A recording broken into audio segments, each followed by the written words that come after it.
అందరికీ నమస్తే. ప్రస్తుతం రెండు తెలుగు రాష్ట్రాల్లో కూడా వర్షాలు అయితే చాలా భారీ ఎత్తున వర్షాలు అయితే వస్తున్నాయి.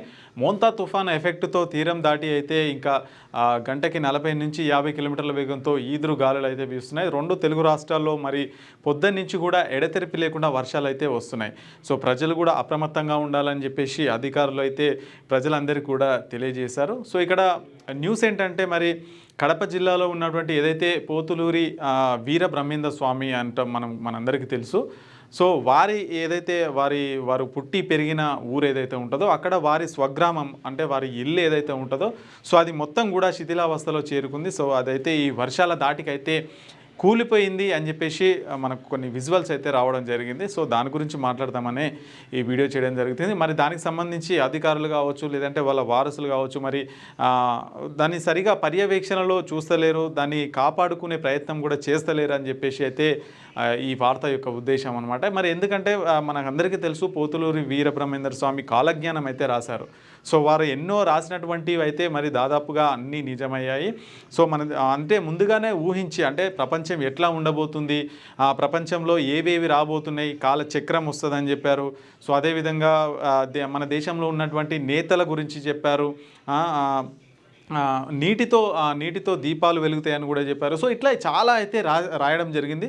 సో అవన్నీ కూడా నిజమయ్యాయి. సో వారు అంటే ముందుగా ఎట్లా ఉంటుంది, రాబోయే ప్రపంచం ఎట్లా ఉంటుందని చెప్పేసి కూడా ఊహించి రాయడం.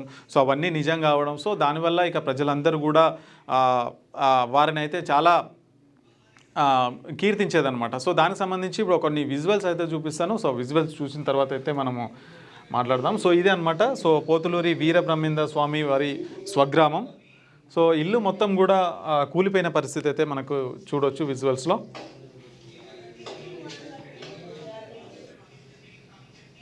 సో ఇది కడప జిల్లాలోని కందిమల్లయ్య పల్లె విలేజ్ దగ్గర. సో అక్కడ వారి స్వగ్రామం, పుట్టి పెరిగిన ఊరు. సో ఈ వర్షాల తాటికి ఆ గుడి మొత్తం అంటే వాళ్ళ ఇల్లు మొత్తం కూడా కూలిపోవడం జరిగింది. చాలామంది భక్తులు అయితే వచ్చి మొక్కుతున్నారు. మరి కనీసం అక్కడ దానికి సంబంధించి ఆ ఇల్లును పర్యవేక్షించడం కానీ, లేదంటే మంచిగా చేయడం, దాన్ని మెయింటెనెన్స్ చేయడం కానీ చేయడంలో అక్కడ ప్రభుత్వాలు కావచ్చు, లేదంటే వాళ్ళ వారసులు కావచ్చు విఫలమయ్యారు అని చెప్పేసి మనకైతే న్యూస్ అయితే సోషల్ మీడియాలో చక్కర్లు అయితే కొడుతుంది ఇది. సో మొత్తం కూలిపోయిన పరిస్థితి అయితే మనకు కనిపిస్తుంది, చూడొచ్చు.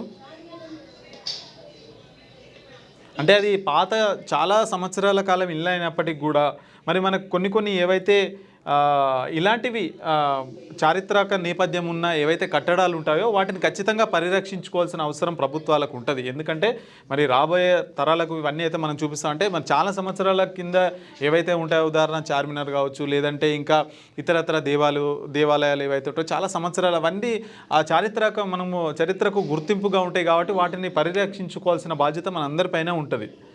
సో మరి ఆ ఇల్లుని ఏదైతే ఉంటుందో మరి టెంపుల్ లాగా అయితే భావిస్తారు. సో ఫోటో చూడవచ్చు వీరబ్రహ్మేంద్ర స్వామి వారివి. సో వాటిని అయితే మరి పరిరక్షిస్తలేరని చెప్పేసి ప్రభుత్వం, అటు వారసులు కూడా పట్టించుకోవట్లేదని చెప్పేసి ఆ ఇల్లు మొత్తం శిథిలావస్థలో మారిపోయిన పరిస్థితి అయితే మనకు కనిపిస్తూ ఉంది.